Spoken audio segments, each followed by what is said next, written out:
ওগুন পুৰো দেখায় ওলা ধৰিয়া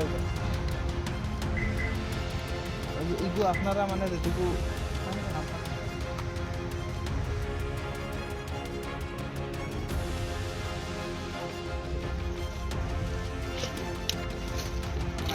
আমাক দি পেলাই বাম্বু কাটাইছে খুঁটি মৰাইছে মৰাই পেলাই হয় যমুনা মৰডঙ্গা সংৰক্ষিত বনাঞ্চলত ইতিমধ্যে উচ্ছেদৰ যাৱতীয় প্ৰস্তুতি চলাইছে হোজাই জিলা বন বিভাগে আৰু ইতিমধ্যে যমুনা মৰডঙ্গাৰ সংৰক্ষিত বনাঞ্চলত যি 151টা পৰিয়ালে গুৱাহাটী উচ্চ ন্যায়ালয়ৰ দ্বাৰস্থ হৈছিলে সেই 151টা পৰিয়ালৰ বিৰুদ্ধে গুৱাহাটী উচ্চ ন্যায়ালয়ে ৰায়দান কৰি পেলাই তেওঁলোকক এমাহৰ চৰম সীমা বান্ধি দিয়া পৰিলক্ষিত হৈছিলে কিন্তু তাৰ পৰিপ্ৰেক্ষিতত দুদিন পূৰ্বে আৰু অতিৰিক্তভাৱে 50টা পৰিয়ালক হোজাই জিলা বন বিভাগৰ ফালৰ পৰা যাৱতীয় নথিপত্ৰ প্ৰদান কৰাৰ বাবে তেওঁলোকক জাননী প্ৰেৰণ কৰা হৈছিল আৰু সেই জাননী পাই পেলাই আজি যি অতিৰিক্ত 50টা পৰিয়ালৰ একাংশ লোক আহি ডবকা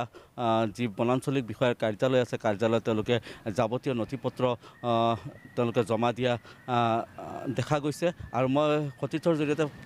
সামগ্ৰিক পৰিৱেশটো দেখুৱাবলৈ চেষ্টা কৰিছোঁ এইসকল লোক হৈছে যমুনা মৰডঙ্গা সংৰক্ষিত বনাঞ্চলৰ উদমাৰী অঞ্চলৰ লোক আৰু তেওঁলোকে জানিবলৈ দিয়া মতে 1971 চনত তেওঁলোকৰ যিসকল পূৰ্বপুৰুষ আছিলে তেওঁলোকক এই বন বিভাগে এটা চুক্তি মৰ্মে এই মাটিসমূহত তেওঁলোকক থাকিবলৈ দিয়া হৈছিলে আৰু যাৰ কাৰণে তেওঁলোকে বন বিভাগক বিনা মজুৰিত তেওঁলোকে শ্ৰমদান কৰিছিলে আৰু বিভিন্ন বনাঞ্চলখনৰ ৰক্ষণাবেক্ষণৰ ক্ষেত্ৰত বন বিভাগৰ লগত তেওঁলোকে সৰ্বোচ্চ প্ৰকাৰে সহায় সহযোগিতা আগবঢ়া বুলি পেলাই তেওঁলোকক উল্লেখ কৰিছে আনকি যোৱা জানুৱাৰী মাহৰ 2 আৰু 3 তাৰিখে যি উচ্ছেদ অভিযান হৈছিল সেই উচ্ছেদ অভিযানতো তেওঁলোকে ওতঃপ্ৰোতভাৱে জড়িত আছিল কিন্তু আজিৰ দিনত দেখা গৈছে যে তেওঁলোককো উচ্ছেদ কৰিবলৈ ইতিমধ্যে বন বিভাগে যাৱতীয় প্ৰস্তুতি লোৱা দেখা গৈছে মই পোনে ইয়াত যিসকল লোক আছে মই তেওঁলোকৰ ওচৰত কথা পাতিম কি ক'ব আজি আপোনালোকে নথিপত্ৰ জমা দিছে আজি নথিপত্ৰ আমি জমা দিছোঁ আনি পেলাই আমাক মানে নোটিছ দিছে নোটিছ দিয়াৰ পিছত মানে কৈছে যে এইবিলাক জমা দিব লাগে আমি আনি আজি আমাৰ ডবকা কাঠবালালত আমাৰ ৰেঞ্জ অফিচাৰৰ ওচৰত আমি নথিপত্ৰ সব জমা দিছোঁ আমাৰ এগ্ৰিমেণ্ট যিবিলাক আছে 1971 ইংৰাজীৰ এগ্ৰিমেণ্টবিলাক আমি জমা দিছোঁ তাৰ লগত আমাৰ আধাৰ কাৰ্ড দিছোঁ ভোটাৰ আই ডি দিছোঁ বা ৰেচন কাৰ্ডো দিছোঁ বা কাৰেণ্ট বিলো দিছোঁ আৰ আমাৰ মানে য'ত নি পেলাই আমাক মানে এই নাৰ্চাৰী কৰাইছিলে বাগান কৰাইছিলে বিনামূলীয়াত আমি মানে নাৰ্চাৰী কৰি দিছোঁ বা আমাক পাহাৰা দেৱাইছে টহলদাৰী দেৱাইছে এইবিলাক বস্তু য'ত আমাক অফিচাৰবিলাকে ছিগনেচাৰ কৰি আমাক ৰিচিভ কপি দিছিলে এইবিলাক ৰিচিভ কপি আমাৰ এই নটিছৰ লগত আমাৰ এগ্ৰিমেণ্টৰ লগত আমি গীতি দিছে আজি আমাৰ ডবকা ৰেঞ্জত আনি জমা মই আৰু এগৰাকী লোক আছে জানিবলৈ আপোনালোকে কিমান দিন ধৰি এই বনাঞ্চলখনত বসবাস কৰি আছিলে কোৱাটো অকণমান অপৰাধ আৰু এজন লোক আছে আপোনালোকে কিমান দিন ধৰি এই বনাঞ্চলখনত বসবাস কৰি আছে বা আপোনালোকে কি কাৰণে এনেধৰণে থাকিব লগা হ'ল হয় আমাক যিটো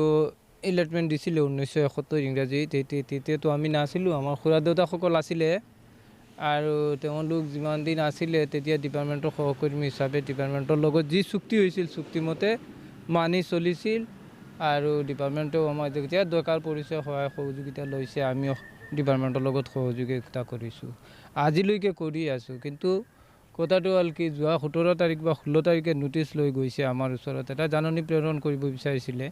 যে 7 দিনৰ ভিতৰত আমি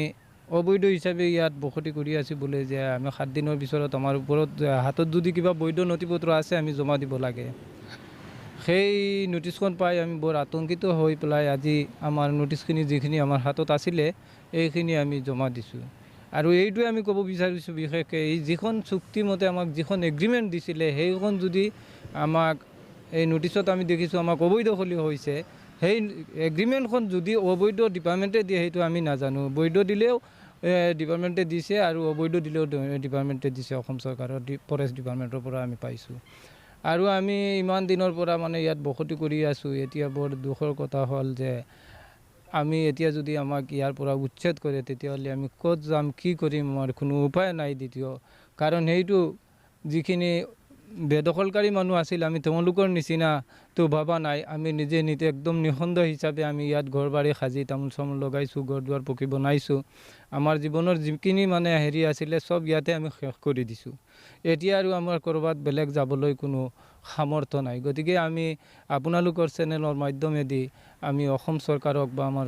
অসম চৰকাৰৰ ফৰেষ্ট ডিপাৰ্টমেণ্টৰ বিভাগীয় কৰ্তৃপক্ষ সকলোকে আমি অনুৰোধ কৰিছোঁ যে আমাক যদি ইয়াৰ পৰা আঁতৰাব লাগে তেতিয়াহ'লে আমাক বেলেগ ক'ৰবাত হ'লেও মাটি দি কিনি আমাক পুনৰ সংস্থাপন দিব লাগে, সেইটোৱে আমি ক'ব মানে মোৰ। আৰু এগৰাকী লোক আছে মই তেওঁৰ পৰা জানিবলৈ বিচাৰিম, যিহেতুকে দেখা গৈছে যে আপোনালোকক ইতিমধ্যে নথি পত্ৰ জমা দিয়াৰ জাননী প্ৰেৰণ কৰিছে আৰু আজি যিহেতুকে আপোনালোকে নথি পত্ৰ জমা দিলে, আপোনালোকে কি পৰিস্থিতিত মানে ইয়াত থাকিব লগা হৈছিল বা কেনে পৰিস্থিতিত আপোনালোকে ইয়াত থাকিব দিয়া হৈছিল? আপোনালোকে আমাকতো ইয়াতে থাকিবলৈ দিয়া হৈছিল মানে যে আপোনালোকক এগ্ৰিমেণ্ট যিখন দিছে সেই এগ্ৰিমেণ্টখনত মানে কিছুমান চুক্তিবদ্ধ হিচাপত দিয়া হৈছে। সেই চুক্তিসমূহত লিখা আছে যে তোমালোকে প্ৰতি বছৰে এই 5 দিন হওক বা যিমান দিন লাগে 20 দিন